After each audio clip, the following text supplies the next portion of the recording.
Earlier in the lesson, students recorded notes on a graphic organizer about the big moments in the overall history of Judaism and Christianity.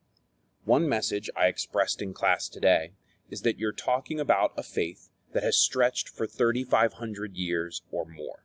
There's a huge amount of history, many different people and changes, small adjustments to the beliefs, and what we are looking at are just the most dramatic moments, the sort of earthquake-style shaking of the belief system and the church organization that led to large, lasting changes. And so we've looked at Abraham's covenant as the beginning point, the coming of Jesus and his teachings as this transition from just Judaism to also Christianity, and now Martin Luther and the Reformation as the origin of this major divide between the Catholics and Protestants that still exists today. We want to recognize that this leads to many different branches. Now, when we are looking at this tree, we should also know that the Roman Catholic branch is about 1 billion people, and all of these Protestant branches added together are another billion. So even though it looks like this is a huge part of the tree, it's actually even divided with this one gigantic branch. They begin with these major splits, and over time divide even further, to the point where it's a lot of these names on the edge of the tree that you likely recognize from the names of churches that we see today. Our goal as we go through this next lesson is to make sure we understand how these divisions in religion also lead to divisions along political and economic lines. That the new Protestants aren't just randomly mixed across Europe, but instead are centered in areas for political and cultural reasons. For example, Luther is a German, and he's protected from the Pope's punishments by a German prince, and so he spends most of his life in northern Germany, where his ideas are able to travel more freely because they have a culture of openness around these types of ideas, and because politically he is protected by the leaders in that area. On the other hand, places like France and Spain stay very tightly connected to Catholicism and the Pope.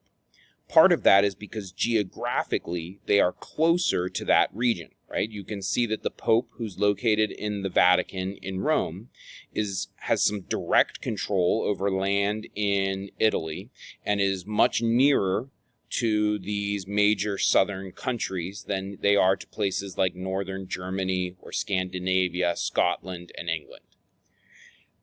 These kingdoms also tend to side with the Pope because Catholics believe in a strict hierarchy. They believe in the idea of this strong single ruler at the top of the chain of command.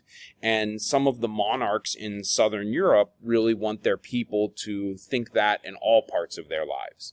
And so they like the idea of, if you're willing to follow the Pope in your religion, you might be more willing to follow the king in your politics and military conflicts and economics and more. Take a moment, pause the video, using the title, the key, the labels, try and take in some of the details of this map.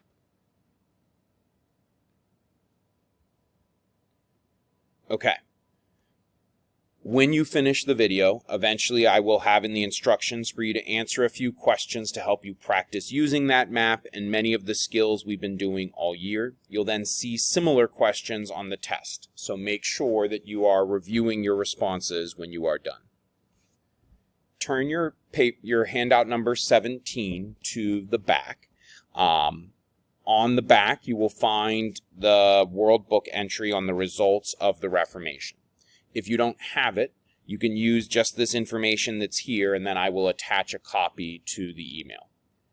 Without reading it yet, just glancing over the source information and what you first notice at a quick look, which of the terms on the screen do you think describe this source?